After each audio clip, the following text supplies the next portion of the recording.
Bonjour et Bonjour. bienvenue sur cette conférence avec Dr Garcia Fora qui est avec nous. Merci beaucoup d'être avec nous. On se connaît bien, donc on va se tutoyer, hein, Alex. Sans C'est vrai qu'on problème. voilà, on travaille ensemble depuis déjà un bon moment. Du coup, on va pas faire semblant et surtout aussi parce qu'on veut partager des choses qui sont importantes et sur lesquelles on veut voilà, on a cette mission en commun et du coup, on montre aussi qu'on travaille main dans la main de manière presque quotidienne, hein. On sait, en tout cas, toutes les semaines, on s'est en contact. Aujourd'hui, on va parler d'un sujet, c'est vrai, dont on parle assez peu. C'est les risques qui sont liés à l'infertilité, à la PMA. Alors, c'est vrai que souvent, on associe les risques plutôt à la PMA, mais en fait, il y a des risques de l'infertilité. On va vous expliquer ça en détail. Pourquoi on en parle peu? Tout simplement parce que c'est vrai que ça peut faire peur, donc on essaye de minimiser ça. Donc nous, l'idée, c'est vraiment de pouvoir communiquer, de pas vous faire peur, mais de vous informer. C'est vraiment une des missions de Fertiline, d'Alex aussi, de Dr Garcia de Institut Marquez, d'informer et surtout de donner des solutions lorsque on peut en avoir. Et c'est ça l'objectif aujourd'hui, c'est vous informer et vous donner des solutions. Alors, ce que vous allez apprendre aujourd'hui, c'est qu'il y a effectivement des risques qui sont liés à l'infertilité et au traitement de PMA. On va vous informer en détail, aussi vous expliquer comment on peut réduire ces risques. Donc, pas de trop de peur à avoir, mais vraiment l'idée, c'est plutôt dans une idée de, comme je disais, de transparence, d'information et de se dire, on va pas juste mettre des œillères devant et fermer les yeux et on va croiser les doigts que ça passe, mais se dire, il y a des choses à faire et on peut le faire. Les différences justement entre les risques qui sont plutôt maternels, les risques fétaux, les risques pour l'enfant, les risques pour plus tard, le fait que ce n'est pas une fatalité. Il y a des risques, oui, mais c'est pas une fatalité. On peut les anticiper et évidemment, ça augmente les risques, mais ça ne veut pas dire qu'il y aura une maladie avérée. On va vous expliquer ça en détail. Également, les stratégies pour réduire ces risques. Et la bonne nouvelle, c'est que les stratégies font aussi augmenter les chances de succès au traitement. Et on avait aussi envie aujourd'hui pour vous partager une très belle nouvelle en primeur, puisqu'on a des chiffres qui sont tombés du travail de la collaboration entre l'Institut Marquez et Fertiline avec des super résultats. Donc, restez jusqu'à la fin pour voir ces magnifiques chiffres qui, comme on disait tout à l'heure, a fait notre journée d'hier, mais aussi, je pense, nos mois et notre fin d'année, qui donne énormément d'espoir pour tout le monde. Et voilà, donc restez jusqu'à la fin pour voir ces chiffres merveilleux. Cette conférence, elle est évidemment faite pour vous si vous êtes en parcours PMA, si vous allez l'initier, si vous avez déjà des échecs de traitement et si vous voulez maximiser votre chance d'avoir un bébé en bonne santé, d'avoir un bébé d'une part, mais aussi en bonne santé et de vous-même rester en bonne santé. Ça, c'est le but de tout le monde, c'est que maman, bébé, enfant soient en bonne santé et qu'on puisse faire des familles qui puissent avoir le meilleur. Qui est Fertiline? Pour les gens qui ne nous connaissent pas encore, c'est une équipe d'experts de la fertilité et de la PMA. On a vraiment une mission qui est très très forte, c'est rendre les traitements de PMA plus efficaces et plus sûrs. Ça, c'est vraiment notre target aussi d'informer, comme je disais tout à l'heure. C'est une équipe, on fait vraiment le pont entre la PMA et le mode de vie. On le voit justement dans l'association entre l'Institut Marquez et Fertiline. Nous, on va vraiment travailler sur le mode de vie en amont, pendant le traitement et après, et l'Institut Marquez ou les cliniques de PMA vont vous délivrer de traitements et on travaille en collaboration justement pour vous donner le meilleur. C'est des programmes qui sont recommandés par les meilleures cliniques européennes puisqu'on travaille avec des très très bonnes cliniques, des cliniques de pointe. Et c'est là où je vais présenter l'Institut Marquez. Alors, l'Institut Marquez se trouve en Espagne, à Barcelone. Donc, c'est vraiment le centre de la PMA en Espagne. Il y a beaucoup, beaucoup de cliniques, mais Institut Marquez, c'est vraiment une clinique vraiment qu'on apprécie énormément et le travail du docteur Garcia Fora également. C'est une clinique d'envergure qui a tout ce que vous pouvez vouloir d'une clinique, un laboratoire de pointe, des médecins de pointe, un suivi individualisé et puis une équipe évidemment francophone dont fait partie Alex. Est-ce que tu veux te présenter en quelques mots justement pour expliquer qui tu es? et d'où tu viens, qu'est-ce que tu fais? Merci, Adva. Mais oui, ben, comme gynéco, et de dire que bon, chez nous, Docteur Marquez et moi-même, ben, nos familles, ça fait 100 ans qu'on travaille près des patientes. On est tous les deux troisième génération gynéco. Ça fait aucune différence d'être troisième génération quand on parle de la technologie, mais vraiment cette partie d'être près des patients, d'écoute et de voir la patiente globalement et pas seulement de son problème ou son diagnostic, c'est quelque chose que je pense qu'on fait différent chez nous. Et de dire, bon, j'aurai mon médecin au premier rendez-vous, pas chez nous. Ce qui fait la différence, c'est que moi, j'ai abandonné le mail entre médecin et patient il y a 5 ans. Et moi, je vois que mes patientes par visio ou téléphone et je suis là à n'importe quelle étape, avant le traitement, pendant le traitement ou après. Au niveau de l'excellence, les résultats, ben voilà, je laisse Adva d'en parler. Ça serait bon, pas juste ça, moi-même que disent tout est excellent. Alors, je laisse On va Adva ou montrer les Virginie chiffres. de donner son avis, mais je pense que voilà, cette approche plutôt holistique, globale autour de patiente et sa famille et le bien-être avant, pendant et après la naissance, je pense que c'est ce qu'on veut. Et c'est pourquoi, depuis l'année 2020-2021, ben, on s'est rapprochés les uns des autres, non, Fertiline de l'Institut Marquez, en essayant de trouver vraiment, pas seulement de traiter l'infertilité, mais en prévention de l'infertilité pour booster aussi la fertilité et avoir le meilleur résultat, pas seulement la naissance, mais la naissance dans une famille en bonne santé à présent et à futur. Non, je pense, c'est ça ce qu'on essaie de faire comme équipe. Et voilà, bah, enchanté d'être part de l'équipe de Fertiline et de continuer à travailler avec ce thérapeute et bien sûr avec Advive.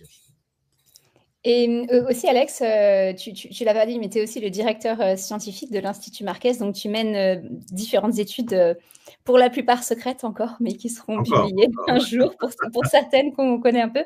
Mais voilà, donc concrètement, la majorité de tes connaissances reposent aussi sur la science et tu es fortement intéressé par la science. C'est aussi ce que tu vas nous présenter aujourd'hui, un petit peu les résultats des études et puis justement tout ce contexte un peu épigénétique autour de la PMA, la prévention de santé, les risques sur la santé, parce que malgré tout, à l'Institut Marquez, sur le plan scientifique, je pense que vous avez quand même un petit cran d'avance, en tout cas, et vous réfléchissez pas que, enfin, de mon expérience, de ce que j'ai pu voir, de la façon dont on a travaillé ensemble, vous réfléchissez pas que à l'instant, mais aussi à qu'est-ce qui va se passer à l'avenir, quel est le plan familial, comment on préserve la santé de tout le monde dans cette équipe de fertilité et dans cette famille qui veut se construire. Bien sûr. Alors pourquoi justement on parle des risques d'infertilité de la PMA, comme on disait tout à l'heure, c'est pas juste pour faire peur, mais c'est évidemment pour se dire comment on peut diminuer ces risques. Déjà de vous en faire prendre connaissance et surtout de vous dire qu'il y a des solutions parce que ce qui est important, et on l'a dit et redit, important pour Fertiline et pour Institut Marquez, c'est non seulement d'avoir des bébés, mais des bébés en bonne santé et d'avoir aussi des mamans qui sont en bonne santé. Ça, c'est important. Et justement, là-dedans, tu parlais de la prise en charge de l'infertilité, Alex, qui a évolué avec son temps.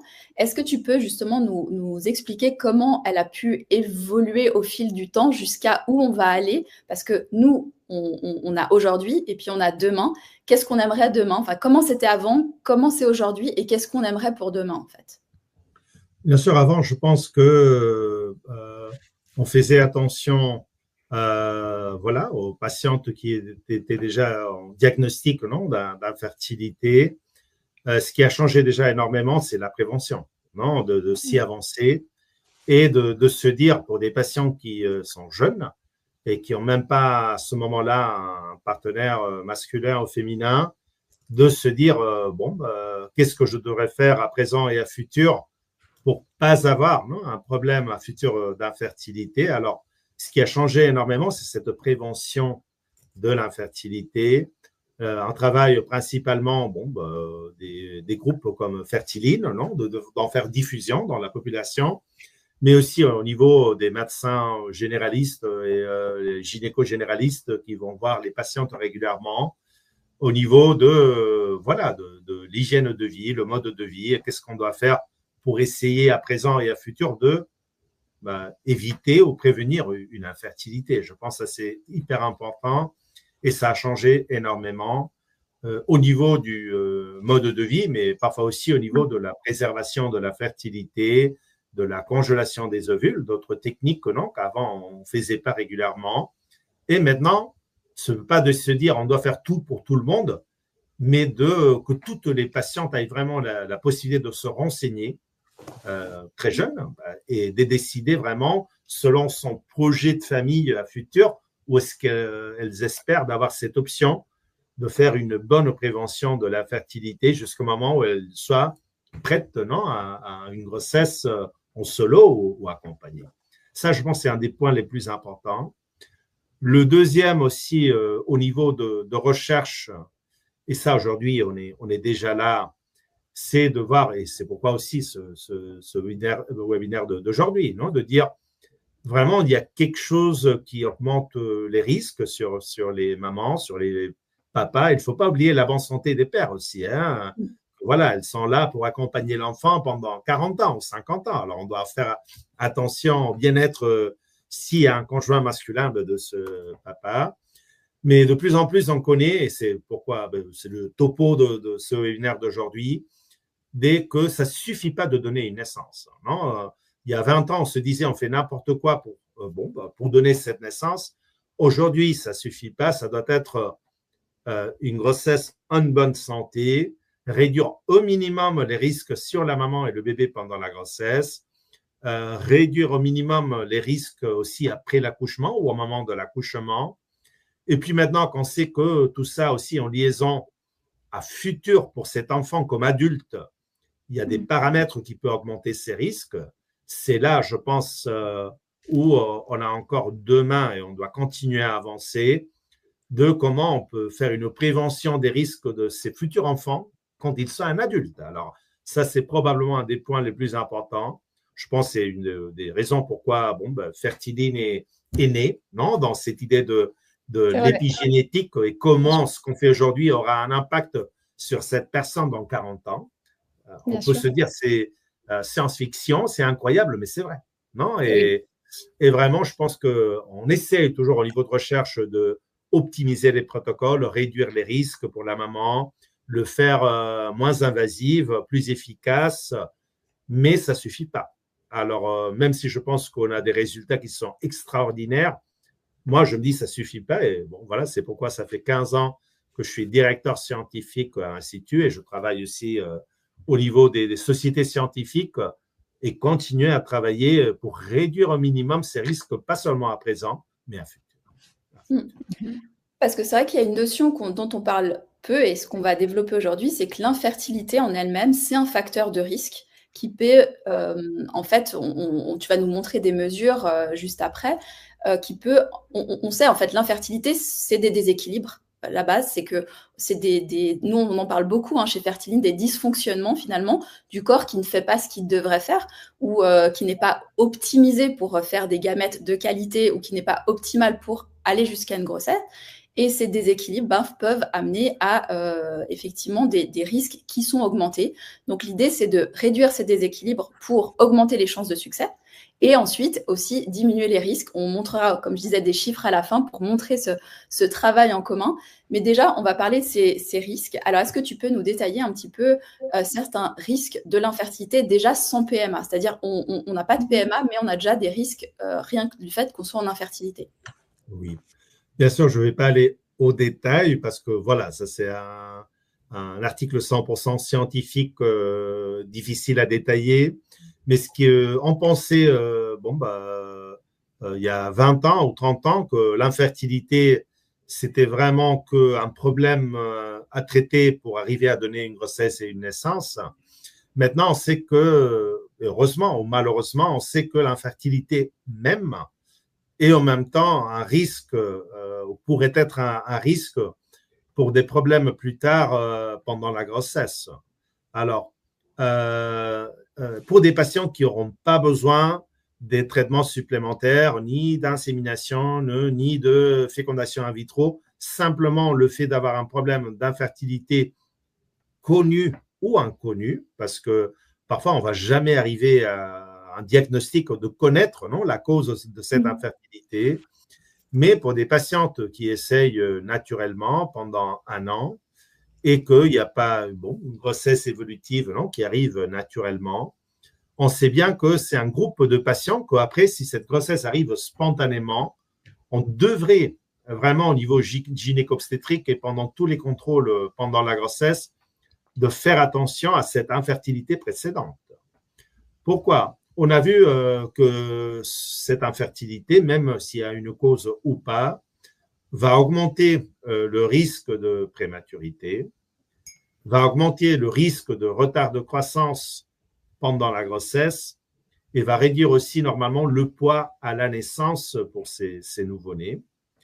On peut dire globalement que l'infertilité va doubler les risques, tous ces risques et d'autres que je viens d'expliquer, va doubler le risque à des patientes qui n'ont pas eu des problèmes d'infertilité, qui en conception naturelle sont arrivées à une grossesse, à une conception rapidement et sans aucun problème. Ce ne sont pas des grands problèmes, ce ne sont pas des problèmes très très graves. Mais bien sûr, une certaine prématurité, un retard de croissance aura aussi un impact après sur le nouveau-né, pas seulement au moment de naître, de dire c'est un peu prématuré, il aura besoin de gagner 1 kilo parce qu'il ne fait que 1,5 kg.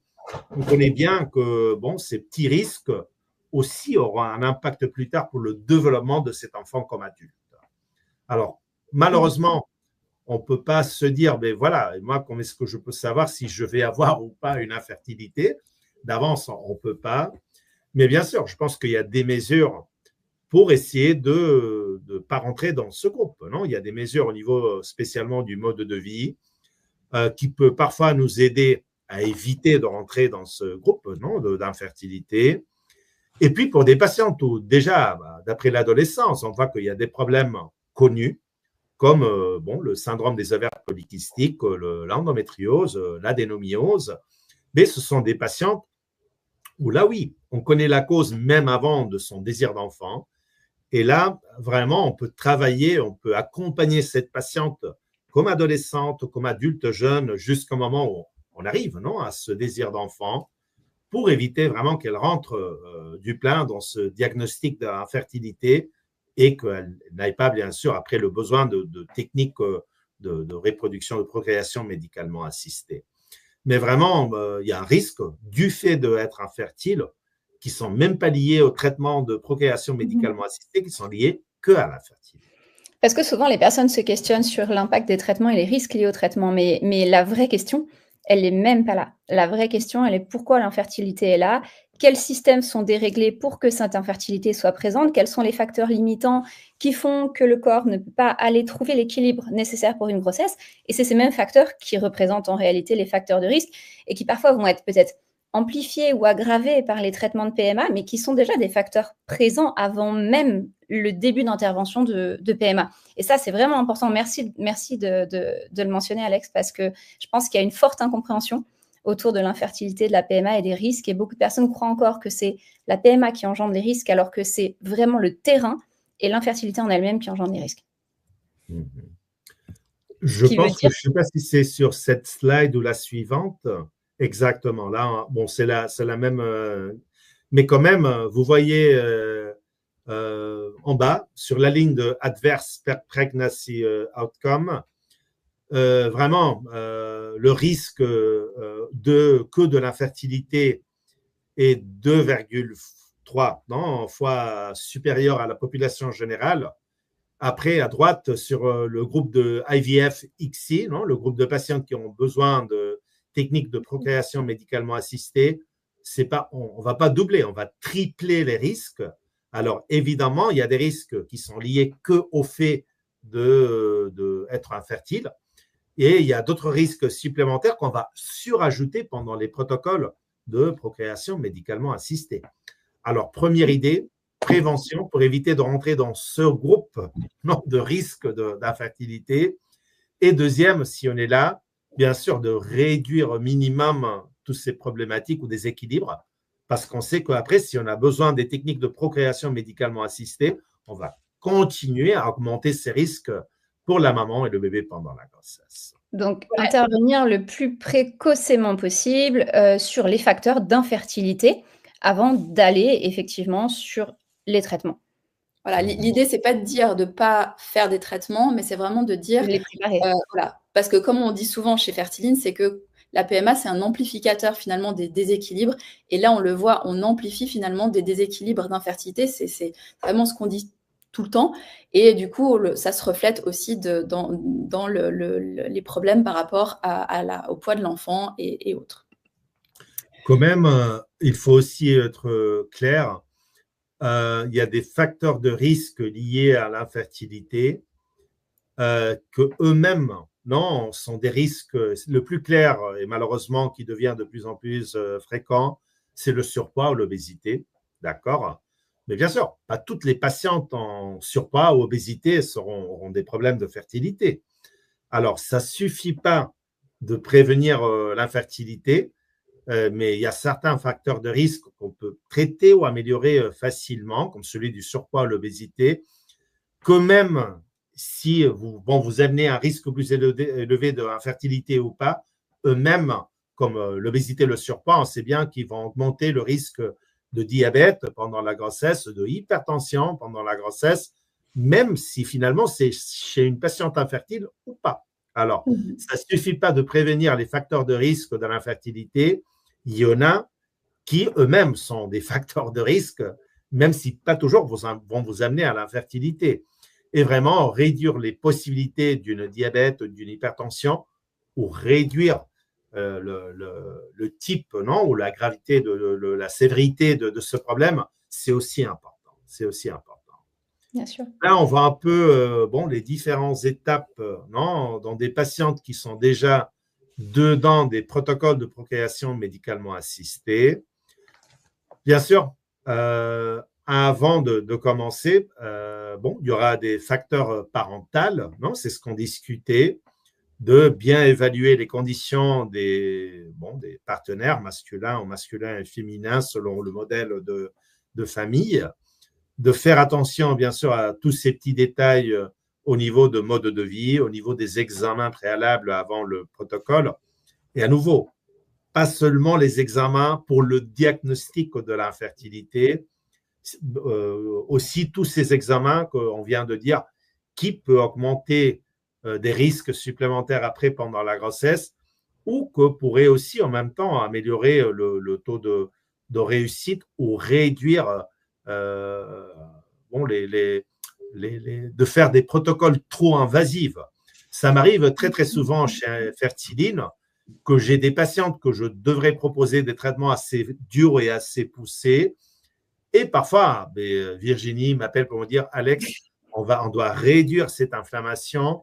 Moi, je vais y travailler pendant 6 semaines. » Je lui dis « Non, 4. » Elle me dit « Non, 8. » Voilà, on doit trouver un plan. D'accord. Et parfois, après ça, moi, je peux faire vraiment un traitement moins invasif ou moins intensif pour les patientes. Normalement, en plus, on va améliorer les résultats. Mais que du fait de savoir qu'on est en train d'améliorer ou d'équilibrer différents paramètres dans cette patiente, moi, ça m'aide énormément à, un transfert sur un cycle spontané. Parfois, la patiente est irrégulière, a des cycles irréguliers.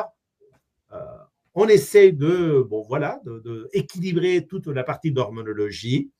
Et la patiente m'appelle de me dire « Alex, maintenant, vraiment, je commence à avoir à nouveau des cycles réguliers et ça m'évite de stimuler, de faire parfois des traitements. On est dans un cycle nature 100%, sans le besoin de surtraiter ou surajouter des médicaments ou des traitements. » Ça, c'est vraiment dans l'étape pré-traitement ou des facteurs parentaux.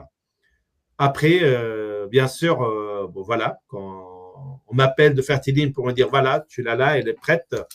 Il y aura la partie de stimulation, si c'est une fécondation in vitro de stimulation ovarienne. Moi aussi, j'aime bien partager les protocoles que je propose, juste à l'envers. C'est dans deux sens, Et déjà, en sachant les protocoles que je vais proposer, je pense que l'équipe de Fertiline peut faire un Adapté. protocole à mesure, pas de la patiente, mais à mesure du traitement que je leur propose, en sachant que la supplémentation ou les protocoles qu'ils vont proposer, c'est pas toujours le même pendant la stimulation ovarienne qu'avant le transfert, non? Et alors, on dit toujours aux patientes, vous inquiétez pas, on va adapter chacune des étapes du côté médical et bien sûr du côté au niveau de nutrition, de supplémentation, selon le moment du protocole où on est. C'est probablement la stimulation ovarienne le point le plus difficile, le plus compliqué, où il y a le max au niveau des effets secondaires, non, pour les patientes. C'est un traitement qui est lourd, qui est intensif. Et aussi, bon, parfois, il y a des stratégies maintenant comme la double stimulation qui nous ont bien aidé à pas seulement augmenter le taux de réussite, mais à réduire le temps à la naissance. Et ce sont toujours des protocoles qu'on partage, on en discute pour travailler comme équipe, non? Chacun de son côté, mais vraiment, ça nous aide énormément. Beaucoup. Du point de vue des procédures pendant la culture des embryons, ça a changé énormément. On sait bien que voilà, l'incubation jusqu'au 5e jour de culture est très, très important. Maintenant, on commence à avoir aussi des études et des embryons, on fait la culture jusqu'à J6 et même jusqu'à J7, d'accord? Et on sait bien que sur ces embryons, finalement, s'ils arrivent à des blastocystes de bonne qualité, on a des résultats qui sont excellents. Mais c'est vrai que toutes ces procédures, on sait bien qu'ils auront un impact sur le développement du fœtus pendant la grossesse et on sait bien qu'il y aura un impact au niveau épigénétique à différence de la conception naturelle. Non? On est en train de manipuler les ovules, les spermatozoïdes, d'injecter artificiellement le spermatozoïde dans l'ovule, de le développer ou de le casser un peu parfois à la couverture pour favoriser que l'embryon s'accroche. Et ça, on ne connaît pas encore en détail, mais on sait que la fécondation in vitro et ces techniques artificielles sur les embryons auront un impact. Et c'est là vraiment où on continue à faire de la recherche pour voir comment minimiser cet impact à futur sur le bébé ou sur l'adulte, parce qu'on a dû faire vraiment des procédures dans le laboratoire. Puis, il y a toute la partie de l'implantation. Je pense que c'est là où vraiment, depuis 2018, tout a énormément changé. Pendant 20 ans, le standard, c'était le traitement hormonal, le traitement de substitution hormonale. Et voilà, donner des hormones à des doses élevées pendant 5 mois, avant le traitement, pendant le traitement et même pendant 3 mois pendant la grossesse.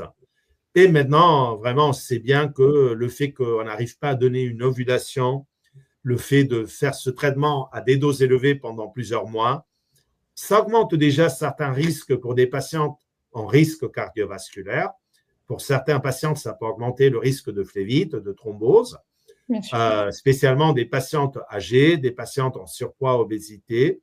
Mais le plus important, c'est ce qu'on a vu que le fait de ne pas avoir un cours jaune après l'ovulation augmente le risque pendant la grossesse de hypertension, de prééclampsie et de prématurité qu'on peut bien éviter ou réduire si on déclenche et on essaye de faire une implantation sur un cycle ovulé.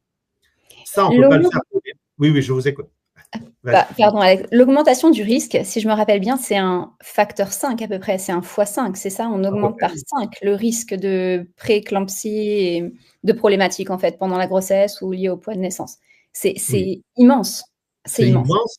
Aussi en liaison à d'autres facteurs de risque, comme on disait, comme l'obésité, on a déjà une hypertension précédente, une diabète précédente, mais effectivement, c'est un risque très, très important, en sachant toujours que quand même le risque de base de prééclampsie est assez bas. Non, on n'est pas en train de dire que ça peut arriver à 50%, pas du tout. Ça peut tripler ou quadrupliquer le risque, en sachant que le risque de base d'une prééclampsie sévère est entre 2 et 3%. Et sur un cycle hormoné, on pourrait le faire monter jusqu'à 8-10% à éviter. Donc, si on peut l'éviter, pour un traitement qui est beaucoup plus confortable, parce qu'il n'y a pas d'hormones, il n'y a pas de médicaments, il n'y a pas les effets secondaires. On va booster la production naturelle d'œstrogène et de progestérone. Et ce cours jaune va produire bien sûr d'autres hormones au niveau endothélial, au niveau vasculaire, qui vont nous aider à améliorer la placentation, la croche et le développement du placenta optimal. Et on connaît bien que cette phase de la placentation est vraiment maintenant la plus importante pour le risque maternel fœtal et pour le développement après de cet enfant comme adulte. Cette placentation, on sait bien que ça devient un des points le plus important de tout ce qu'on vient de discuter, c'est cette étape. C'est l'étape clé. Pour l'instant, c'est l'étape clé. Et vraiment, je pense qu'il y a une partie très, très importante de la recherche en procréation médicalement assistée qui est focalisée sur cette étape-là. Donc, en gros, voilà, on favorise plutôt les cycles naturels pour un transfert. Maintenant, quand on doit utiliser le cycle artificiel, parce que parfois on n'a pas le choix, il n'y a plus de règles, donc on peut pas. Alors déjà, on peut parfois faire revenir des cycles, ça on le fait chez Fertiline, mais si on doit vraiment utiliser le cycle artificiel, l'idée c'est de diminuer les risques qui sont liés au cycle artificiel. Et c'est ce qu'on fait aussi chez Fertiline, et c'est aussi pour ça qu'on a des très beaux résultats qu'on va partager avec vous après. Donc l'idée toujours c'est de prévenir, de connaître les risques. C'est un peu le sujet aujourd'hui, c'est connaître les risques et se dire qu'est-ce qu'on peut mettre en place pour les diminuer. Est-ce que je passe au slide suivant, Alex? Bon, après, bien sûr, il y a toute la partie de grossesse et postnatale. Ça, bon, c'est pas moi. Moi, bien sûr, s'il y a des patientes qui m'appellent, mais volontiers ravi de répondre à ces questions. Mais ça, c'est justement du côté de Fertiline, ça continue. Bien sûr. L'accompagnement pendant la grossesse, moi, j'explique toujours aux patientes. Elles me disent, bon, je vais faire le transfert, je reste en repos, n'est-ce pas? Je dis non, pas du tout. Mais justement, ce qu'on doit proposer, c'est juste à l'inverse. Moi, je dis aux patientes, si vous n'êtes pas habitué à faire une activité physique régulière, si vous n'êtes pas active au niveau physique et métabolique, même avant le début du traitement, mais ça sera impossible aussi de le faire au début de la grossesse. Non, au début de la grossesse, il y a parfois des nausées, la patiente est fatiguée. C'est pas seulement qu'on puisse même avancer et améliorer tous ces petits facteurs avant, c'est qu'après, au premier trimestre de la grossesse, pour des patientes qui ne sont pas habituées, elles ne vont jamais commencer. Et voilà, c'est la réalité, c'est très, très difficile.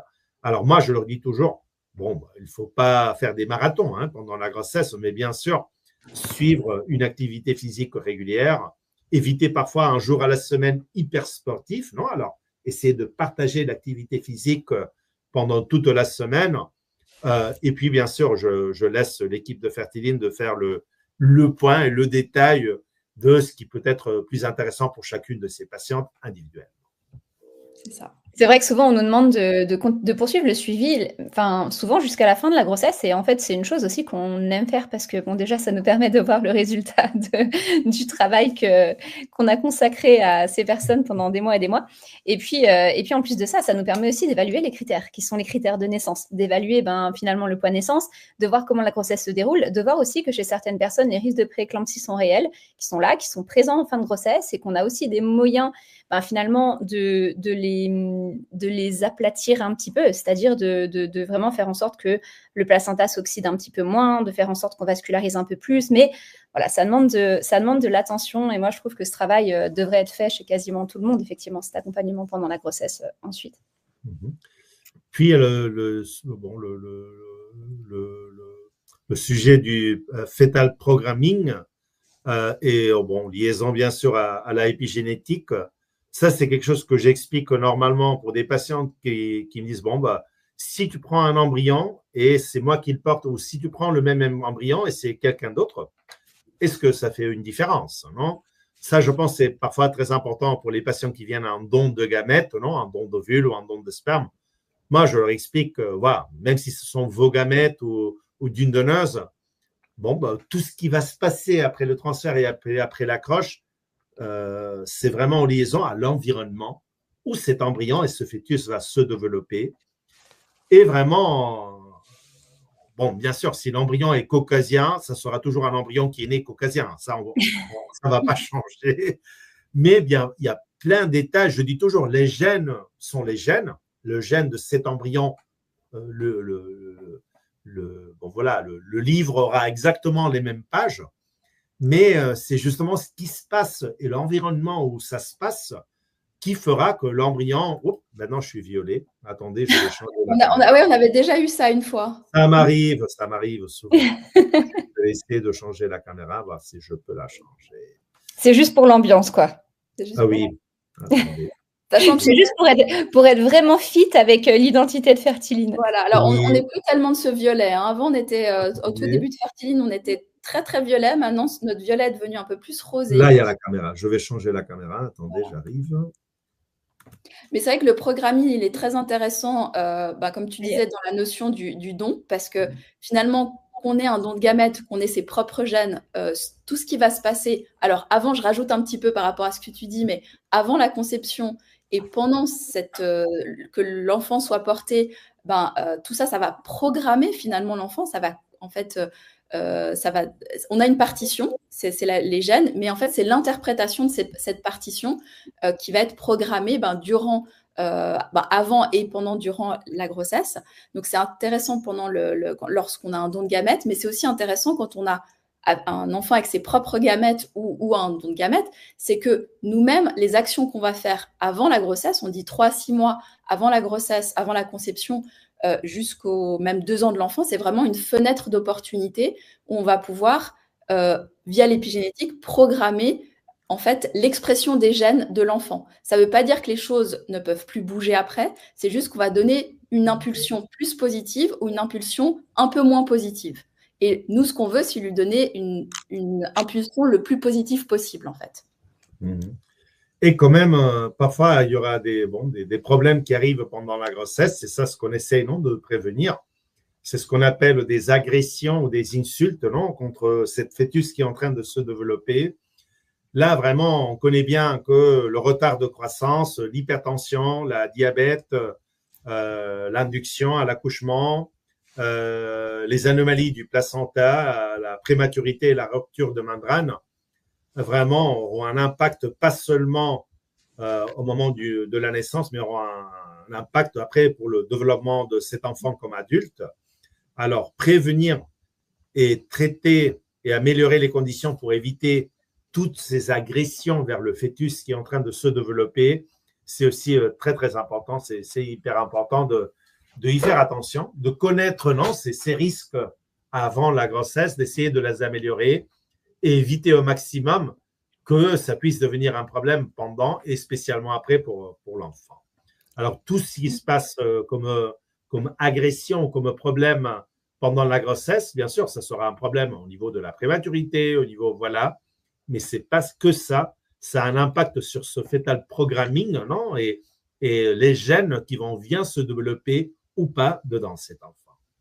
Et la diminution de ces risques, nous, en tout cas, c'est ce qu'on travaille chez Fertiline, elle se fait avant la conception. C'est-à-dire que typiquement, le problème de l'hypertension ou le problème du diabète, c'est quelque chose qu'on travaille en amont. On voit s'il y a des signes en fait qui pourraient nous faire croire qu'on aurait un problème pendant la grossesse, et en fait on anticipe. Donc l'idée, c'est de voir les facteurs de risque et d'anticiper avant la grossesse pour diminuer le risque que ce problème arrive. Et s'il arrive, évidemment, c'est le rôle médical de soigner. Donc ça, c'est un autre rôle. Mais le rôle de Fertiline, d'une bonne de vie, c'est d'anticiper et de diminuer les risques. On peut passer à la suivante. Là, vraiment, ce sont 2 détails des études très, très récentes. Dans des équipes au niveau obstétrique les plus avancées à Barcelone, c'est Futurity qui est en liaison à un des grands hôpitaux publics à Barcelone, l'hôpital clinique de Barcelone, et qui commence à avoir déjà des petits détails qu'on ne connaissait pas. Heureusement ou malheureusement, mais pour l'instant, on a vu que l'infertilité, que les techniques de procréation médicalement assistée et que les problèmes pendant la grossesse vont changer un peu le remodelage cardiaque, le développement du corps de ces enfants. Et on voit que le corps des enfants issus d'une fécondation in vitro est un peu différent, mais heureusement dans la norme. Alors, on ne peut pas dire que la fécondation in vitro augmente le risque cardiaque sur les enfants à futur, que ça peut mettre en risque l'enfant à futur sur des problèmes graves cardiovasculaires, mais l'épaisseur des parois du corps et du ventricule sont différents. Alors, ce sont des études très, très récentes. Ça n'a pas un impact sur ce qu'on fait au niveau clinique ou sur les patients, mais c'est bien de savoir que cet enfant qui est issu d'une fécondation in vitro aura déjà des paramètres un peu différents de ceux de la population générale, mais dans la norme. On peut passer sur la suivante. Pareil au niveau du cerveau. Vous inquiétez pas, il n'y a pas des anomalies pour la FIV d'avoir des problèmes de développement cognitif, il n'y a pas un problème. Mais au niveau de mesurer les différents modules, l'épaisseur du cortex cervical, du cerveau, etc., on a vu vraiment que le fait de faire une fécondation in vitro ou le fait de faire un transfert en frais, pas le fait de faire un transfert congelé, peut nous donner des paramètres un peu différents de ces enfants issus d'une fécondation in vitro que de ces enfants issus d'une conception nature. Pour l'instant, heureusement, ce sont toujours des différences dans des paramètres qui restent dans la norme, mais on voit qu'il y a un impact. Non, ce qu'on disait de l'épigénétique ou du programming, ce cerveau est programmé différemment si cet enfant est issu d'une fécondation in vitro. Et même maintenant, en faisant le cycle naturel, on a vu que les différences sont là que pour les enfants où on fait un transfert en frais et pas les enfants où on fait un transfert congelé en cycle naturel. Alors, ce n'est pas pour vous donner des détails ou qu'on puisse vous dire aujourd'hui on doit faire attention à ça. Simplement vous dire vraiment il y a des études très poussées qui nous aident à mieux comprendre cette épigénétique et qu'est-ce qu'on devrait proposer pour un futur essayer de mettre ces enfants dans la norme comme la population générale. Le suivant. Et puis, il y a d'autres études qui existent, mais vraiment, il n'y a pas une évidence très, très claire de dire il y a un risque beaucoup plus élevé ou pas. Que si ces enfants auront un risque plus élevé de hypertension, pas encore de l'évidence. S'il y aura un problème plus élevé de dysfonction cardiaque, arythmie, etc., il y a des études qui essaient de focaliser là. Pour l'instant, on peut se dire que la fécondation in vitro n'augmente pas le risque cardiovasculaire ou le risque d'infarctus. Au niveau métabolisme, effectivement, l'obésité, 100%, ça on en a déjà discuté. Et le risque, je dis le risque d'obésité de cet enfant comme adulte. Hein. Le risque aussi de diabète type 1 et normalement pas la diabète type 2 qui est plutôt en liaison génétique, pas épigénétique. La diabète type 2 est plutôt en liaison au gène, pas à la partie de l'épigénétique. Au niveau du cerveau et au niveau de développement, on peut dire que, et ça on le savait déjà, ce sont les grossesses gémellaires qui augmentent tous les risques au niveau de développement. C'est pourquoi, depuis 2015, on conseille que le transfert d'un seul embryon à n'importe quelle patiente. On ne veut pas les risques au niveau de retard, au niveau de développement de ces enfants, s'il y a une grossesse gémellaire multiple. Et on sait qu'il y a parfois des problèmes en liaison au développement ou aussi des problèmes en liaison dans les sphères de l'autisme, en liaison en grossesse gémellaire. Alors, vraiment, on peut vraiment les éviter au maximum. Et il y a certaines études qui montrent que l'infertilité est plutôt en liaison au syndrome ou au transtorne de hyperactivité, déficit d'attention de certains enfants. C'est aussi inquiétant, et ça, je ne veux pas faire peur, simplement de dire il y a des études qui montrent que peut-être les traitements de procréation médicalement assistés spécialement en liaison au transfert d'embryons congelés en cycle hormoné, augmente légèrement le risque de cancer ou des cancers hématologiques comme le leucémie. Pas dire que si vous avez malheureusement eu besoin d'une fécondation in vitro, votre enfant aura une leucémie, c'est pas ça. On est en train de dire des risques entre 2-3% plus élevés pour ce groupe d'enfants. Et puis, bien sûr, ces enfants auront un risque plus élevé d'infertilité. Alors, effectivement, il y a une certaine association familiale en certains paramètres de l'infertilité. Déjà très connus, les ovaires polykystiques et la diabète type 2. Il y a une certaine liaison familiale et génétique héréditaire, d'accord, mais aussi du côté masculin, au niveau de problèmes testiculaire, au niveau de concentration, et aussi en liaison à des altérations sur la puberté, précoce ou tardive. Et je pense que c'était la dernière, je ne suis pas sûr.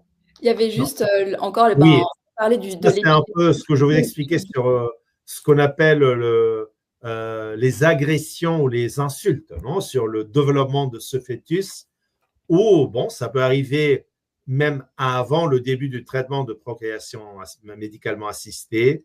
Ça arrive spécialement, et c'est de plus en plus important, le moment de la placentation, le moment de l'accroche. C'est pourquoi ce moment du transfert est hyper important. Et puis, bien sûr, le premier trimestre de la grossesse où, voilà, ce fœtus va complètement se développer.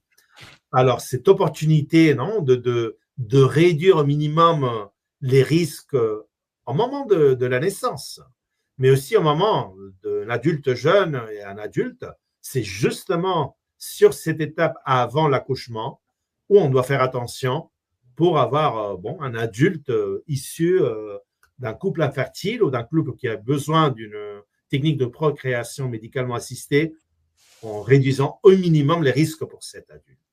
Après, c'est trop tard, malheureusement. Alors, en tout cas, la plus grosse zone de prévention est là, dès le début de la vie, en fait, même avant. Et nous, on essaye de voir justement, on parlait de l'opportunité, la fenêtre d'opportunité de cette période qui est importante, et justement l'infertilité. Alors, on voit qu'elle augmente les risques, mais pour nous, on voit aussi l'infertilité comme une opportunité de vraiment revoir ce qu'on fait et de faire mieux les choses que d'autres personnes. On a fait une vidéo d'ailleurs, Virginie, sur ce sujet. C'est vrai que c'est souvent une grosse douleur d'être en infertilité, de devoir passer par la PMA.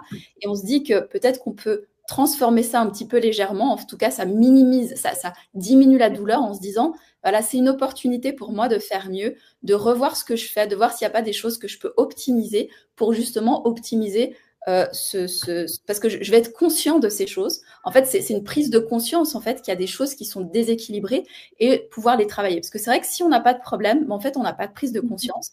Alors que nous, on sait chez Fertiline que finalement, toutes les personnes qui voudraient avoir un bébé, qui vont avoir un bébé, devraient quand même travailler sur eux-mêmes, travailler sur ce qu'ils mangent avant, sur ce qu'ils font avant. Mais chez des personnes, ça passe, donc on continue dans ces habitudes. Lorsqu'on a une infertilité, parfois, il faut s'arrêter, se dire, c'est peut-être aussi cette opportunité de faire les choses différemment, de revoir ce qu'on fait pour faire mieux et de donner toute l'opportunité d'avoir une meilleure santé à l'enfant. Voilà, de transformer cette non-fortune en opportunité. Je ne sais pas comment dire le contraire d'opportunité, mais bon, bref. En gros, ce qu'il faut retenir de tout ce qu'on a dit, alors merci beaucoup Alex de nous avoir détaillé tout ça. Vraiment, le but, c'est pas d'avoir peur, c'est pas de se dire oh là là, je suis en infertilité, je fais de la PMA, j'augmente les risques. On retient quand même que ces risques c'est juste des multiplicateurs de facteurs de risque qui sont déjà relativement bas, donc c'est pas, je veux dire, on n'a pas, c'est pas direct, c'est pas un risque direct. Par contre, on sait que ça augmente les facteurs de risque, l'infertilité d'une part, la PMA de l'autre, donc sont des facteurs de risque. Ça, c'est indéniable, on le voit, c'est scientifiquement prouvé. Voilà. Maintenant, c'est pas une fatalité. On peut travailler, on peut préparer. La plupart de ces risques peuvent être anticipés et surtout réduits. On peut vraiment drastiquement diminuer ces risques et réduire ces risques. Et ça, c'est la super bonne nouvelle, et on va vous partager des chiffres après. C'est que réduire les risques, c'est aussi augmenter les chances de succès de son traitement. Parce que ça, on nous demande tout le temps, c'est comment on a des questions, d'ailleurs, comment on peut améliorer un transfert, comment on peut faire qu'il y ait une accroche, comment on peut améliorer la qualité des ovocytes, comment on peut faire ça. Tout ça, nous, on le travaille chez Fertiline, et on voit que quand il y a une association de Fertiline avec une très bonne clinique comme l'Institut Marquez, eh bien, on a une augmentation du taux de succès de 20% lorsqu'on travaille en commun. Alors déjà, je tiens à signaler que les taux de succès de l'Institut Marquez à 59%, alors là, on a toutes les haut déjà, c'est haut, c'est vrai, vous avez déjà de très beaux taux. Voilà, c'est tous les traitements confondus et quel que soit l'âge. On va faire des détails plus tard. On va essayer de voir ça par. Alors, c'est une petite cohorte. Hein, c'est vrai que souvent, quand on a des preuves médicales, c'était sur des plus grandes cohortes. Là, c'est sur 35 patients sur 2 ans qu'on a suivi ensemble. Eh bien, ton taux de succès, normalement, Alex, il est de 59%. Et pour les patients qui sont suivis par l'Institut Marquez et par Fertiline, on est à 79%, ce qui est franchement énorme. On fait plus 20%. Donc ça, c'est surtout la statistique générale qui veut dire que 8 femmes sur 10 sortent avec une grossesse évolutive. Là, on n'est même pas sur des statistiques de grossesse, parce que la majorité des cliniques présentent des statistiques de grossesse, en fait, mais pas forcément de grossesse évolutive. Il faut aussi faire cette différence-là. Bon. Vraiment, pour l'accouchement, on n'a pas eu le temps, parce que ce sont des traitements de 2025. Alors, après, on aura bien sûr le taux de naissance, mais grossesse évolutive, c'est celle qui a déjà dépassé les 10 semaines, où le risque de fausse couche n'arrive même pas aux 3%. Alors, vraiment, est presque équivalent au taux de naissance. On peut lever un 3%. Voilà, on serait encore sur un 76. Pour vous donner une idée, des chiffres dans la société espagnole ou la société européenne de fertilité, en faisant une mélange par tranche d'âge, traitement, normalement, on peut dire que le taux de grossesse évolutif, non fausse couche, non, voilà, et pour la majorité des groupes importants au niveau européen et en Espagne, autour du 40, au max 45%. Nous, on est déjà à l'Institut Marquez, je pense, sur des chiffres dans le top des cliniques en Espagne. On s'approche de 60% de grossesse évolutive. Juste, ce sont des informations que je voulu envoyer hier ou avant-hier à Virginie et Adva. Je leur dis, je suis en choc total, c'est incroyable. Moi, j'avais déjà l'impression, mais je n'avais pas les chiffres. On fera le détail par tranche d'âge, on fera le détail par… Mais vous voyez que sur 35 patientes, on ne peut pas vraiment faire des tranches parce qu'on n'aura rien. Voilà. Alors, mais voilà, plus tard, on peut toujours… Mais vraiment, c'est incroyable d'être près des 80% de naissances ou de grossesse évolutive, en sachant que sur ces patientes qui ont arrivé à faire un transfert, presque 90% réussissent sur un premier transfert. Oui, un 10% ont eu besoin d'un deuxième transfert, mais pour l'instant, on n'a aucune patiente qui ait eu besoin d'un troisième transfert. Alors, ce n'est pas seulement ces chiffres de dire, voilà, 80% c'est énorme, c'est de se dire, ce 80%, c'est presque toujours sur un premier transfert, sur une première tentative. Ça, c'est vraiment énorme. Ça, c'est vraiment… Il n'y avait pas de fausse couche, sauf erreur. Dans ce groupe, pour l'instant, je n'ai aucune fausse couche biochimique, je n'ai aucune fausse couche clinique. Ça va arriver, voilà, il y en aura. Oui, bien sûr, ça arrivera. Mais dans ce groupe de 35 patientes, pour l'instant, on n'en a aucune. On n'a pas de fausse couche. Normalement, le taux de fausse couche devrait être autour du 15%. D'accord, c'est ce qu'on a normalement. On est à 0. Et c'est vraiment ça ce qui, je pense, fait vraiment la différence. Ce qu'on disait avant, le moment de l'accroche, le moment de la placentation et toute la préparation du côté masculin, du côté féminin, de l'embryon, pour arriver à ces résultats qui sont vraiment exceptionnels. On se réjouit de continuer à confirmer ces résultats parce que franchement, c'est une super collaboration. Alors, justement, pourquoi préparer son traitement avec Fertiline ? C'est diminuer les risques liés à la PMA, transmettre… Et à l'infertilité. Oui, tout à fait, c'est vrai. Transmettre un meilleur patrimoine épigénétique, agir en prévention santé et couvrir justement les zones qui ne sont pas prises en charge par la PMA parce que vous faites un travail exceptionnel, mais vous ne pouvez pas tout prendre en charge, on le voit, on a un travail qui est complémentaire. On n'est pas du tout en opposition, on est vraiment en complément. C'est aussi augmenter ses chances de succès et diminuer ses risques, que ce soit de fausses couches ou même des risques pour plus tard. Qu'est-ce qu'on fait maintenant ? Alors justement, si vous souhaitez avoir des si beaux résultats qu'on vous a montrés, qui sont quand même, on est vraiment fiers de ces résultats, avec l'Institut Marquez, déjà vous pouvez contacter hello@fertiline.com. Si vous voulez être mise en relation avec l'Institut Marquez, on vous expliquera comment ça se passe, parce que c'est vrai qu'on a une jolie collaboration avec vous, qu'on a pas mal de patients, justement, on l'a vu, qui viennent chez vous et qui sont super heureux. Donc, on peut que vous conseiller d'aller dans la clinique et puis on fera le lien. Et puis, évidemment, on ne peut que vous encourager à être en même temps suivi par Fertiline parce que du coup, vous allez faire plus 20%. Vous aurez déjà un super taux de succès avec la clinique, mais en plus, en étant suivi avec les deux, vous ferez un plus 20%. Et voilà. Ça viendra plus vite. Et ça viendra plus vite voilà. aussi. Oui, parce que aussi le temps compte énormément en PMA. Ça, c'est vraiment le facteur, c'est un facteur qui est incompressible et donc on doit absolument prendre en compte. Et c'est pour ça qu'aussi ce que tu évoquais au niveau des transferts et de se dire, OK, ça a marché souvent sur le premier ou le deuxième transfert, c'est exceptionnel puisque parfois on n'a pas le temps de faire une deuxième FIV, on n'a pas forcément non plus les moyens de faire une deuxième FIV. Donc c'est très important aussi que ça fonctionne vite en fait. Bon, il y a l'épuisement physique, il y a l'épuisement émotionnel et il y a l'épuisement financier. Non, alors, je pense que réussir sur une première tentative, c'est un win-win-win, non, sur tous les trois. Et voilà, parfois on se dit, ouf, mais tout ça, c'est hyper cher, mais c'est encore plus cher faire des traitements inutiles. Non, et ça, je pense, nous, on fait toujours attention, bien sûr, au traitement à distance. Malheureusement, il y a l'épuisement financier et c'est quelque chose qu'on essaie toujours de faire très, très attention.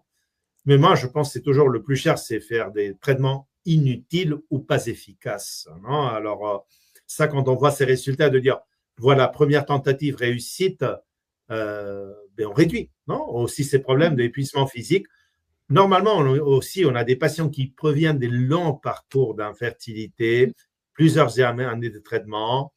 Et vraiment, ce qui est le plus important, c'est de se dire, moi, je veux accoucher en 2026. Non, oui, ça fait déjà 4 ans, 5 ans que j'essaye. Si en même temps, être plus efficace peut réduire les frais, peut réduire le stress, peut réduire les risques au niveau médical, je pense que c'est là où on est.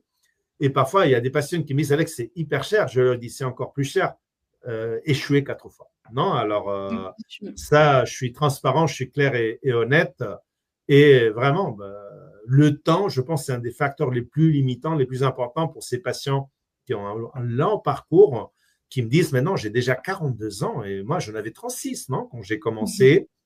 Et cette idée d'essayer d'être papa ou maman jeune, c'est quelque chose qui est hyper stressant. Et cette idée de dire, sur la première ou la deuxième, je vais réussir, c'est hyper important. Je pense que c'est rassurant. Très, très rassurant.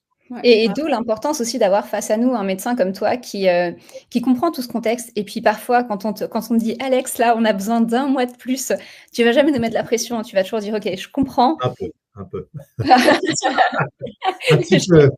C'est un petit combat de resserrement. Mais on y arrive globalement. Les chiffres sont là en tout cas pour le prouver, on y arrive. C'est ça. Je vous ai mis d'ailleurs dans le chat le lien pour candidater. On a maintenant on a beaucoup de personnes qui viennent vers nous. Donc, on a fait des formulaires de candidature pour voir si votre situation, on peut vous accompagner. Le but, c'est de pas vous accompagner si on va pas pouvoir vous aider. On vous le dit concrètement et du coup, vous remplissez ce formulaire de candidature et notre ambassadrice vous contactera dans le délai le plus rapidement possible. Il faut toujours lui laisser un peu de temps. Elle est maman aussi, puisqu'elle est maman grâce à Fertiline. Laurie, qui est… 2 fois. J'ai vu, 2 fois, que j'ai vu dans le chat. Donc, elle est maman aussi. Elle partage son temps entre aider d'autres couples à le devenir et ses enfants. Et du coup, elle reviendra vers vous pour que vous soyez accompagnés. Donc, j'ai mis 2-3 questions, si tu es d'accord, Alex. Il y a eu des questions aussi dans le chat. Qui ressemblent à ces questions aussi, oui. Qui ressemblent d'ailleurs. On va, juste pour dire, on va répondre seulement aux questions qui ont vraiment attrait au sujet d'aujourd'hui. Si vous avez des questions, alors si vous êtes suivi déjà par nous, on vous recommande de passer par les circuits internes. On a l'IA qui vous répond, ou il y a des thérapeutes derrière l'IA. Et si vous n'êtes pas encore suivi, candidatez pour être suivi et on vous répondra à ces questions de manière personnalisée. Parce que répondre à des questions comme ça, c'est toujours un peu dangereux. Maintenant, est-ce que la PMA est dangereuse? Et on a une question qui revient un petit peu, la même j'ai vu dans le chat, c'est par rapport… Est-ce qu'il y a des risques de cancer notamment? C'était ça la question. Est-ce que la PMA peut augmenter les risques de cancer, notamment chez la femme? Vraiment, c'est très, très difficile à trouver un seul paramètre dans des patients qui sont hyper complexes, dans leur précédent, dans le parcours, etc. Il y a des patientes qui étaient vraiment très, très inquiètes sur le risque des traitements hormonaux, non, les estrogènes, la progestérone, et spécialement sur le risque de cancer de sein ou d'autres traitements. Vraiment, on a vu que le risque le plus important des traitements hormonaux, ce sont les risques au niveau cardiaque ou cardiovasculaire, spécialement pour des patients qui ont déjà d'autres facteurs de risque. Alors, on peut dire que le traitement hormonal ne va pas augmenter le risque de cancer sur la patiente, pas du tout. Maintenant, justement, en 2024, on a fini une étude qui a commencé l'année 2000 sur le traitement hormonal pour des patients qui avaient déjà survécu, qui avaient déjà passé un cancer de sein. Alors maintenant, on sait qu'on a des protocoles spécifiques et des supplémentations et d'accompagnement spécifiques pour des patientes qui ont déjà survécu à un cancer et qui ont déjà passé un traitement oncologique, même un cancer hormonosensible, d'accord? Et vraiment, le risque le plus important lié aux traitements hormonaux, c'est d'autres facteurs de risque comme l'obésité, l'hypertension, qui peut être boosté par ce traitement hormonal. Mais vraiment pas le risque de cancer sur la patiente. Quand même, il faut des unités multidisciplinaires, comme chez nous, à l'Institut Marquès, il y a l'unité d'oncologie et fertilité, moi-même, j'ai fondé l'année 2012, ça fait déjà 13 ans, et qui va évaluer chacun de ces paramètres du cancer, des traitements reçus, pour dire c'est quand le moment idéal pour le début de traitement et c'est sous quel protocole qu'on peut aider à réduire tout ce risque-là. Vraiment, les médicaments qu'on a pour stimuler n'ont pas vraiment changé au niveau d'efficacité, ce ne sont pas les médicaments. Ce qui a changé énormément, c'est la réduction des risques. Et c'est vrai qu'il y a des médicaments comme le clomifène qu'on le donnait il y a 20 ans, comme voilà, si c'était de l'eau.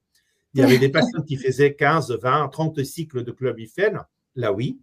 On a vu que les traitements non contrôlés, à partir de 15 stimulations de clomifène, ça augmentait le risque de cancer d'ovaire.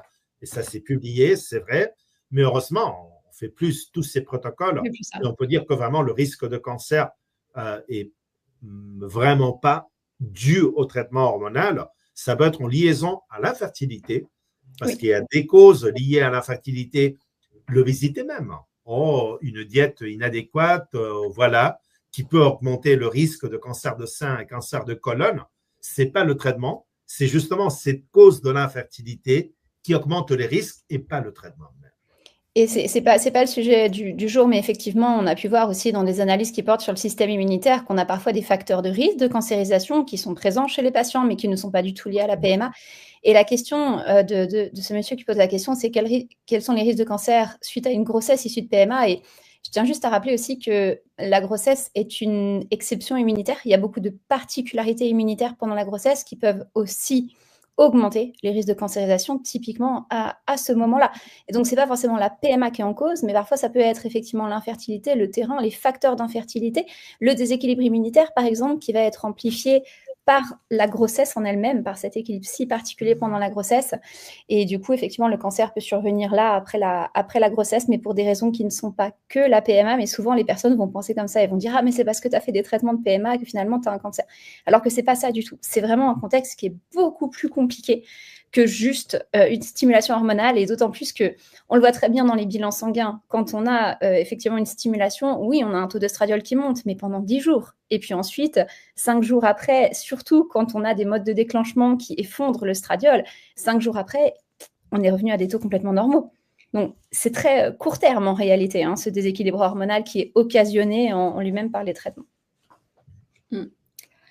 Alors, combien de temps je reprends nos questions aussi un petit peu, peut-être, parce que c'est peut-être des questions auxquelles vous vous posez, des questions que vous vous posez, pardon, puis on reprendra les questions aussi du chat. C'est vrai, en combien de temps on peut réduire les risques? Alors, nous, on préconise au moins 3 mois.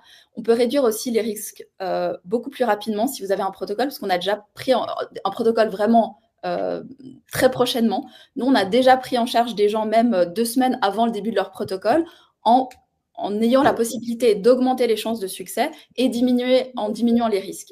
Donc, ça peut aller très rapidement, mais c'est vrai qu'idéalement, on prépare une conception toute conception, quelle qu'elle soit via la PMA, qu'elle soit de manière naturelle, idéalement 3 à 6 mois avant une grossesse.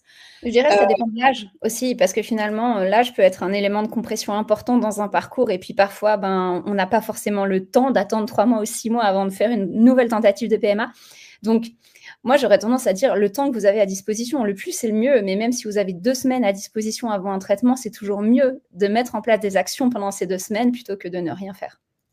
Moi, je dirais normalement qu'il faut 5 ou 10 ans pour prévenir les risques si on est en prévention déjà comme adulte jeune. Non, et ça, je pense, c'est une étape et c'est ce que Adva disait tout à l'heure. Non, nous, on est heureux parce qu'on a la possibilité de voir ces patients atteints d'infertilité, mais ça serait idéal de voir tous ces patients qui vont jamais nous contacter et qui ont ce risque. Non, en même temps, même ils ne savent pas qu'il y a tous ces risques-là. Et vraiment, si tous ces petits facteurs d'après comme adulte jeune, même avant du moment du désir d'enfant, on y travaille régulièrement, on est déjà dans un mode, une hygiène de vie idéale. Même si après il y a un problème d'infertilité, ça fait beaucoup plus facile de vous mettre dans des conditions optimales. Et ça, je suis sûr que Virginie va me dire complètement d'accord. Non, la patiente qui n'est pas en surpoids, n'est pas en obésité, qu'il y a une activité physique régulière, qui fait attention à la nutrition, beaucoup plus facile, beaucoup plus rapide qu'une patiente qui doit baisser 25 kilos. Ça, on est d'accord. Alors, ça, c'est cette idée de prévention, pas au moment du désir d'enfant, mais même avant, c'est hyper important, très, très important. Je passe à une question maintenant du chat. Je fais une question à nous et une question du chat. Pourrez-vous aussi parler du problème d'accroche, des maladies on m'entend 2 fois, non? Des maladies auto-immunes et des grossesses par don d'ovocytes sur cycle artificiel. Alors, ce n'est pas le sujet de la conférence. On a un sujet sur les maladies. Il y a un drôle de son, non? On entend Non? C'est bon? Pardon. Donc, non, ça va. Ok. On a une vidéo sur les problèmes, les maladies auto-immunes sur la chaîne, donc n'hésitez pas à la voir. Et on va parler des problèmes d'accroche et des fausses couches en fin d'année sur notre conférence de décembre. Donc, abonnez-vous à notre chaîne pour ne rien manquer. Venez rejoindre nos réseaux pour ne pas manquer ce moment où on va en parler. Oui, c'est des sujets qu'on a déjà beaucoup abordés sur la chaîne YouTube. Vous allez trouver beaucoup de contenu sur le sujet et effectivement, on va reparler de ça. Exactement.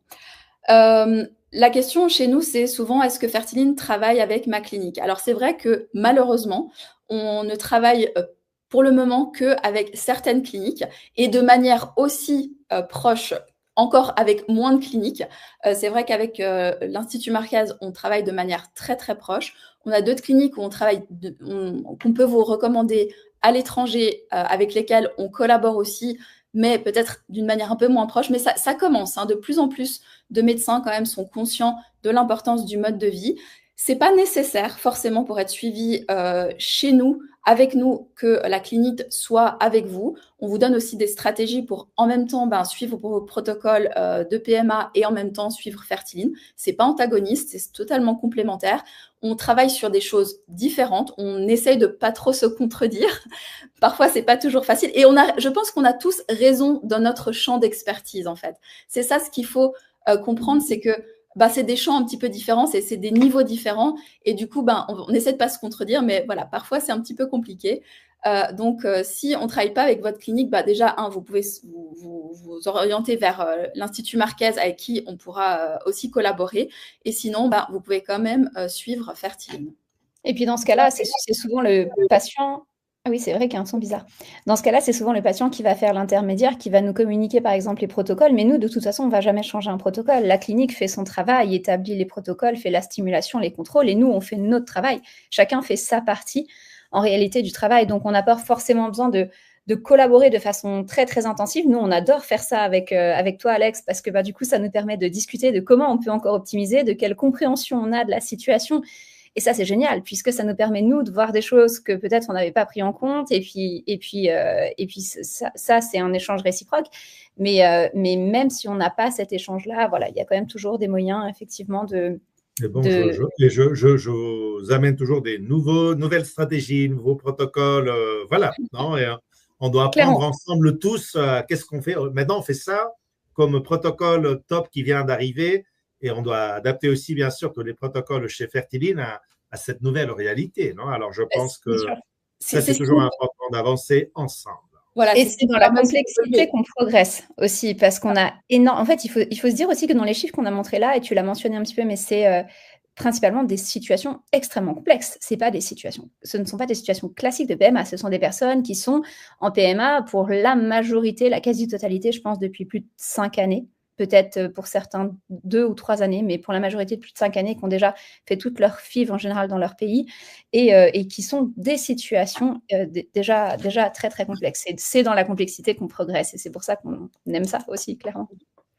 Là, on a une question. Pourquoi des ovocytes de bonne qualité ne tiennent pas jusqu'à J5 1 sur 9 ont réussi à résister jusqu'à J6. Alors, de nouveau, ce n'est pas le sujet d'aujourd'hui. On a plein de vidéos sur la chaîne où on vous parle déjà de la qualité des ovocytes. On vous parle aussi de ce que c'est un ovocyte de bonne qualité, parce que qu'est-ce que ça veut dire ovocyte de bonne qualité? Ça, c'est aussi, Alex, tu peux nous le dire, c'est que voilà, c'est une bonne qualité visuelle, mais on ne connaît pas la qualité à l'intérieur de l'ovocyte. Donc tout ça, on a des détails sur la chaîne. Je fais un petit peu de promotion de notre chaîne, donc n'hésitez pas aussi à vous abonner pour ne manquer aucune sortie. Chaque semaine, on vous sort des vidéos et on a plein de vidéos sur la qualité ovocytaire. Je reviens à nos questions. Donc, est-ce que le bilan de situation est gratuit? Alors, totalement gratuit. Donc, quand vous candidatez, c'est gratuit. Laurie va vous consacrer 45 minutes, mais même plus de 45 minutes pour votre situation. Donc, c'est vraiment important aussi, si vous ne pouvez pas participer au bilan de situation, de le dire à l'avance, parce qu'elle a peu de créneaux. C'est des pépites et ça peut vraiment vous faire avancer. Je reprends une question du chat. Quand vous parlez de cycle naturel et cycle artificiel, les cycles stimulés ont des résultats plus semblables à ceux des cycles artificiels ou plutôt des cycles naturels?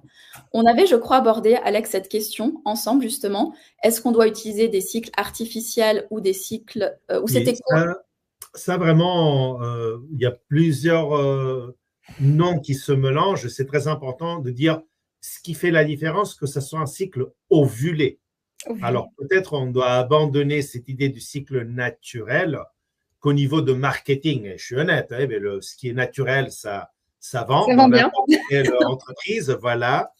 Mais vraiment, ce qui fait la différence, c'est le corps jaune. Alors, c'est pas que ce soit un cycle avec des médicaments ou sans médicaments. C'est vraiment si on va booster la production naturelle des ovaires au niveau d'oestrogène, progestérone en déclenchant l'ovulation. Ça, et on peut y arriver 100% nature. On peut y arriver, ça s'appelle le cycle naturel. On peut y arriver en déclenchant à l'ovitrelle, c'est ce qu'on appelle le cycle naturel modifié. Ou parfois pour des patientes qui sont irrégulières, SOPK, périménopause, on doit y arriver en faisant une mini-stimulation. C'est ce qu'on appelle le cycle mini-stimulé. Quand même, tous les trois sont dans le groupe qu'on veut faire aujourd'hui, qu'on va toujours favoriser, parce que c'est ce qu'on appelle le cycle ovulé.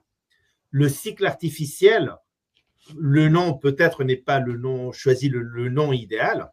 On devrait dire le cycle de substitution hormonale. Et vraiment, la différence, c'est qu'il n'y a pas d'ovulation, il n'y a pas de corps jaune. C'est cette ovulation et ce corps jaune qui fait la différence. Ce n'est pas la façon dont on arrive à cette ovulation, c'est vraiment l'ovulation même et le corps jaune qui fera la différence au niveau du taux d'accroche, du risque de fausse couche et des risques plus tard pendant la grossesse. Une question de chez nous, donc combien ça coûte d'être suivi par Fertine? Parce que c'est une question qu'on nous pose souvent. En fait, ça dépend de quel accompagnement vous allez prendre, et c'est le but justement d'un bilan de situation, c'est pour voir quel accompagnement vous avez besoin, et du coup, Laurie pourra vous donner toutes les informations. On a aussi une personne, Alex, qui est intéressée par le risque de TDAH et TSA, également des troubles de la mémoire sur le corps à long terme. Par rapport… alors, il y avait deux questions, pardon. Il y a un, c'est l'impact des traitements hormonaux sur la mémoire de notre corps à long terme. Donc ça, c'est pour la maman, j'imagine. Et deuxième question, c'était le risque de TDAH et TSA des enfants issus de PMA dont tu parlais. Est-ce que c'est vraiment augmenté? Est-ce que, est-ce que tu peux… qu'est-ce que tu peux nous dire à ce suivi? Vraiment, il n'y a pas trop de… Pardon, il n'y a pas trop d'évidence au niveau de l'impact au niveau des enfants. parce que, comme on disait, c'est pas seulement un facteur. Il y a l'infertilité, il y a la PMA, il y a tout ce qui se passe pendant la grossesse, et puis tout ce qu'il y a comme précédent de la patiente même, qui pourrait avoir un impact non, sur le développement ou le risque d'un développement différent ou anormal de cet enfant. Comme déjà vérifié, c'est vrai que l'âge paternel, là oui, il y a de l'évidence qu'à partir de 50, 60 ans, pour des spermatozoïdes, non, des hommes qui, il y a des hommes qui peuvent avoir un enfant à 80, non? Ça, on a vu que ça augmente significativement le risque d'autisme. Ça, c'est déjà décrit, c'est déjà vu et validé. Mais on ne sait pas encore vraiment pourquoi, ou on ne sait pas vraiment l'impact de chacun de ces paramètres, l'infertilité, les techniques sur l'embryon, la grossesse ou les risques pendant la grossesse. C'est quoi qui a vraiment un impact ou c'est quoi qui est en train d'augmenter ce problème? Pour l'instant, on ne le connaît pas. Alors, on sait que ça augmente dans les patientes qui auront besoin d'un traitement de procréation médicalement assisté, mais pour l'instant, on ne sait pas si ça vient des précédents, du fait d'être infertile, du traitement qu'elles ont reçu ou des risques obstétricaux plus élevés qu'elles ont eus. C'est ça qui va donner le problème après sur l'enfant. On ne sait pas encore, il y a plein de recherches là-dedans. Du point de vue… oui, Virginie. Non, pardon. En fait, juste parce que la question aussi, c'était est-ce que le risque ou les chances d'avoir justement un TSA ou un TDAH sont augmentées si le parent lui-même en a? Il y a un facteur génétique qui est quand même très fort dans le TDAH. Et puis, le poids de naissance crée une augmentation en réalité du risque. Donc, c'est vrai que si le parent lui-même est déjà TSA ou TDAH et qu'on a un poids de naissance qui est relativement bas chez l'enfant, oui, il y a une augmentation du risque. Après, les risques ne sont pas tous mesurables et ne sont pas tous, on ne peut pas toujours préméditer non plus tous les risques de tout ce qu'on fait. Non, et après, si monsieur a 60 ans, on ne va pas changer de conjoint, non? Parce que ça ajoute un risque, non? Voilà, mais si on l'aime, mais voilà, mais on ne peut pas lui dire non, je prends un autre homme plus jeune. Non, voilà, mais on ne peut pas. Malheureusement, il y a des risques comme l'âge qu'on ne peut pas changer. Non, il y a des risques qu'on ne peut pas changer. Mais, et après, il y a aussi des études très intéressantes sur le TDAH et puis la flore intestinale à la naissance. Enfin, il y a plein de pistes, en fait. Il y a tellement de pistes, d'ailleurs, que c'est très difficile de différencier les sources. Et il y a même des études qui ont montré que si on donne, par exemple, un type de probiotique à la naissance aux enfants, on a quasiment 0% de chances qu'ils développent un TDAH, en fait. Alors, sur des petits groupes, encore une fois, mais c'est intéressant. Donc, du coup, il y a aussi peut-être, on saura aussi peut-être dans quelques mois, dans quelques années, que certaines attitudes annulent les risques, en réalité. Et je ne sais pas non plus s'il faut annuler tous ces risques. Ouais, c'est un vaste sujet. C'est un vaste sujet. Dernière question qu'on a souvent, c'est est-ce que je devrais en parler à mon médecin avant, c'est-à-dire d'être suivi par Fertiline? Alors, on a beaucoup de gens qui, d'un côté, sont suivis par leur médecin et d'un autre côté, qui sont suivis par Fertiline. Ça se passe très bien. C'est vrai que c'est toujours mieux quand on a une équipe derrière soi, comme avec l'Institut Marquez, où en même temps, le médecin est au courant et on peut collaborer. Mais c'est pas essentiel. On a aussi une grande partie des personnes qu'on accompagne qui n'en parlent pas à leur médecin ou en parlent très très peu parce que c'est vrai que malheureusement pas tous les médecins, encore peu de médecins ont cette ouverture vers ce mode de vie, Alex, et là on te remercie vraiment pour ton ouverture et parce que tu vois qu'il y a des résultats surtout, c'est ça qui est génial, on va pouvoir en parler. J'y crois, voilà, j'y crois du début. C'est ça. Et les études le montrent, donc mais voilà. Et les guidelines internationales sont des seuls paramètres qui ont le maximum d'évidence, c'est le mode de vie. Mais ça aussi, c'est important. Bien sûr, au moment de dire qu'est-ce que je fais avec mon médecin, qu'est-ce que je lui dis, je pense qu'il y a 3 situations. La plus fréquente que vous allez trouver chez le médecin, j'ai pas du temps. Non, moi, j'ai déjà plein de travail, c'est hyper compliqué ce que je dois faire. Voilà, mais c'est pourquoi, heureusement, on a Fertiline. Non, voilà, mais super, tant mieux. Mais je pense que cette idée de dire j'y crois pas, je suis contre, je pense que ça n'existe pas. Ça peut arriver, mais je pense que ça ne doit pas vous angoisser de dire que peut-être le médecin va me dire que je ne devrais pas le faire. Non, je pense que ça n'existe plus. Peut-être le médecin veut dire mais vous me racontez rien parce que moi, j'ai déjà plein de trucs avec mon protocole. Voilà.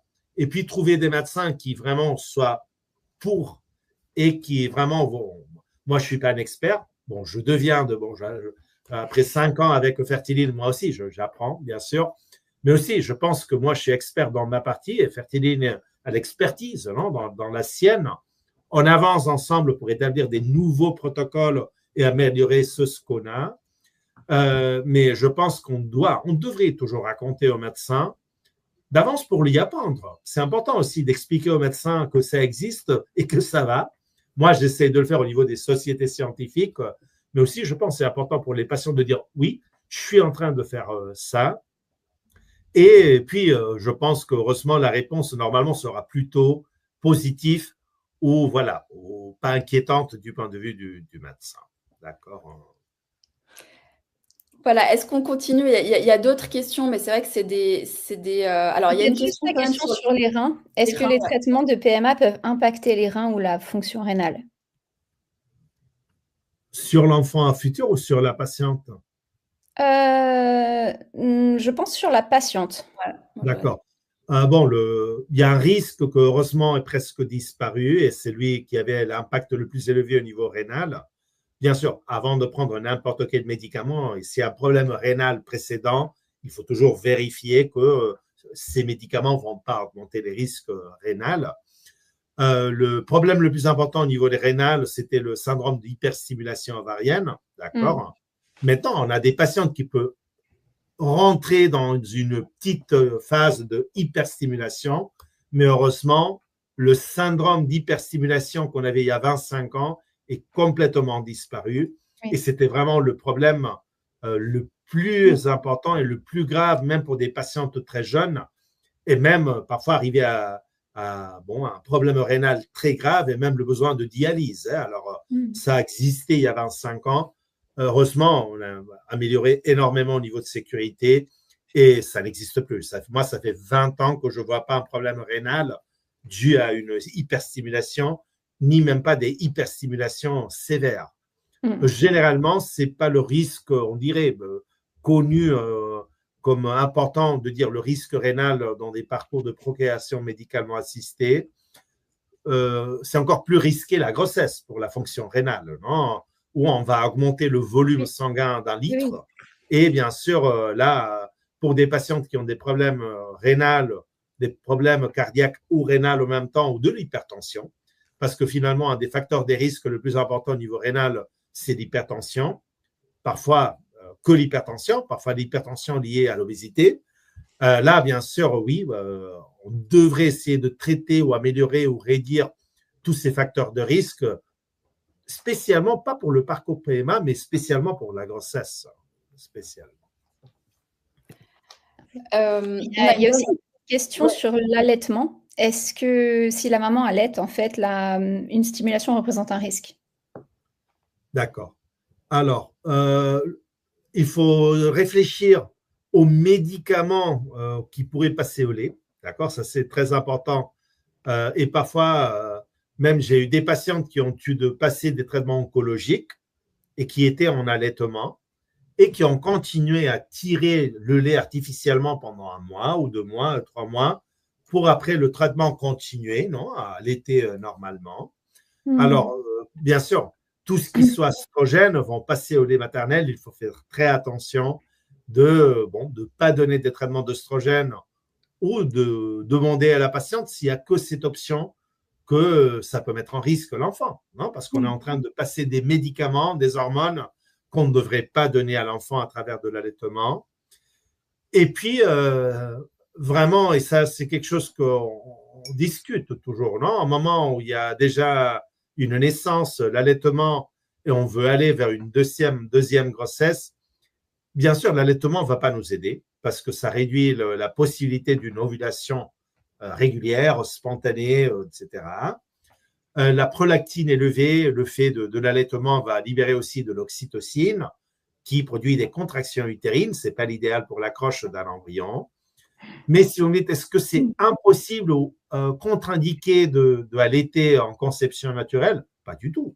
Simplement, ça sera moins efficace, mais on peut continuer.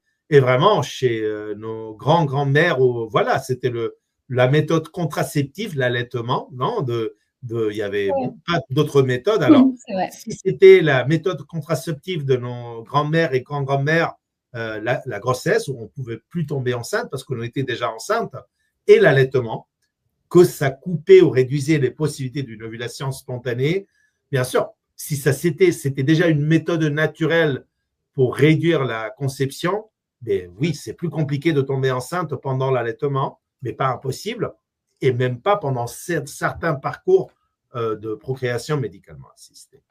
C'est faisable, mais un peu moins efficace, bien sûr. Voilà, ça c'est important parce que c'est vrai qu'on a certaines fois des demandes de personnes qui sont encore allaitantes et qui veulent trouver une clinique qui accepte parce que pas tous les médecins acceptent. Et c'est vrai que je viens de t'envoyer quelqu'un qui allaite et que tu as accepté de prendre en charge. Je me permets, alors ça sera vraiment la dernière question parce que sinon, Alex, tu ne mangeras pas avant de continuer avec tes patients. Des petits snacks. Ah, ça va rassurer. Nous voilà rassurés. Je trouve la question intéressante et je ne sais pas si tu pourras y répondre, mais tu connais quand même ce qu'on fait en France. Quand tu dis que certains risques ont disparu depuis quelques années, est-ce que c'est valable que pour l'Institut Marquez? Non, ça c'est en général, sont disparus des protocoles généraux. Sont des protocoles, le clomifène comme induction à l'ovulation standard, toute seule, sans contrôle, n'est plus valable, on peut dire presque interdit. Les protocoles qui peuvent amener une patiente à un transfert sur une hyperstimulation est complètement interdit, on ne le fait plus. Alors, ce n'est pas seulement en Espagne, voilà. Puis, il y a d'autres petits détails que, oui, bien sûr, nous, on a des protocoles un peu plus avancés et aussi les équipes avec qui on travaille régulièrement en France. Mais heureusement, moi, je participe activement au groupe d'entrée d'études de la fertilité en France. Je suis partie du groupe d'études du don d'ovules en France. Et normalement, mes confrères avec qui je collabore, non, et on partage des patients à Paris, à Montpellier, à Genève, à n'importe où. Ce sont aussi des gynécos qui sont dans les sociétés scientifiques et qui sont sur les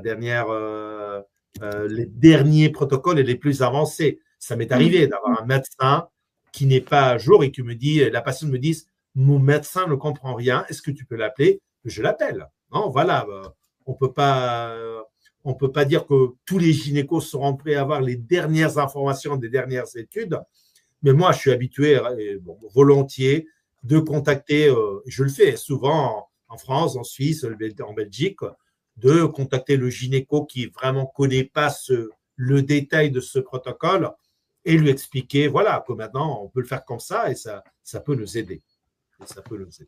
C'est vrai que ça, ce qui différencie quand même la prise en charge dans les cliniques de pointe comme Institut Marquez, c'est aussi votre niveau d'implication et de suivi des dernières recherches. C'est vrai que quand on est une grande clinique, enfin, vous allez à toutes les réunions où vous avez les dernières nouveautés. Et c'est vrai qu'on ne voit pas forcément ça toujours chez un gynécologue en France, dans les centres de PMA français. La plupart quand même sont censés, tout le monde est censé faire quand même de la revue continue des dernières nouvelles. Mais c'est vrai que c'est toujours plus facile voilà, quand on est dans une grande clinique comme l'Institut Marquez qui dédie beaucoup d'importance à la nouveauté, en fait. À la recherche. À la recherche, ouais. Merci beaucoup, Alex. C'était encore Merci à vous, un plaisir comme d'habitude. Voilà, et puis voilà, je vous ai remis dans le chat les contacts pour rentrer en contact avec l'Institut Marquez, pour entrer en contact avec Fertiline. Évidemment, le mieux, c'est le combo, puisqu'on vous rappelle que on a plus 20% de taux de réussite lorsqu'on fait et Fertiline et qu'on est suivi avec l'Institut Marquez.